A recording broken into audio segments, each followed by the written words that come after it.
ಭಾರತ ಮತ್ತು ಈಜಿಪ್ಟ್ ನಡುವಿನ ಜಂಟಿ ವಿಶೇಷ ಪಡೆಗಳ ಸಮರಾಭ್ಯಾಸದ 4ನೇ ಆವೃತ್ತಿಯಾದ ಸೈಕ್ಲೋನ್ 4ನಲ್ಲಿ ಭಾಗವಹಿಸಲು ಭಾರತೀಯ ಸೇನಾ ತುಕಡಿ ಈಜಿಪ್ಟ್ಗೆ ತೆರಳಿದೆ. ಈ ಕುರಿತು ಪ್ರಕಟಣೆ ಹೊರಡಿಸಿರುವ ರಕ್ಷಣಾ ಸಚಿವಾಲಯ, ಈ ವ್ಯಾಯಾಮ ಈಜಿಪ್ಟ್ನ ಅನ್ಶಾಸ್ನಲ್ಲಿ ಇಂದಿನಿಂದ ಈ ತಿಂಗಳ 17ರವರೆಗೆ ನಡೆಯಲಿದೆ ಎಂದು ತಿಳಿಸಿದೆ.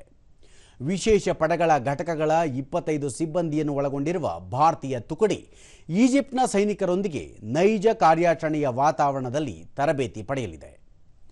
ಈ ಸಮರಾಭ್ಯಾಸದ ಪ್ರಮುಖ ಉದ್ದೇಶವೆಂದರೆ ಜಂಟಿ ಕಾರ್ಯಾಚರಣೆಯ ಯೋಜನಾ ಸಾಮರ್ಥ್ಯಗಳನ್ನು ಹೆಚ್ಚಿಸುವುದು ಮತ್ತು ವಿಶೇಷ ಕಾರ್ಯಾಚರಣೆಗಳಲ್ಲಿ ಅತ್ಯುತ್ತಮ ಪದ್ಧತಿಗಳನ್ನು ಪರಸ್ಪರ ಹಂಚಿಕೊಳ್ಳುವ ಮೂಲಕ ಉಭಯ ಸೇನೆಗಳ ನಡುವೆ ಸಮನ್ವಯತೆ ಸುಧಾರಿಸುವುದಾಗಿದೆ.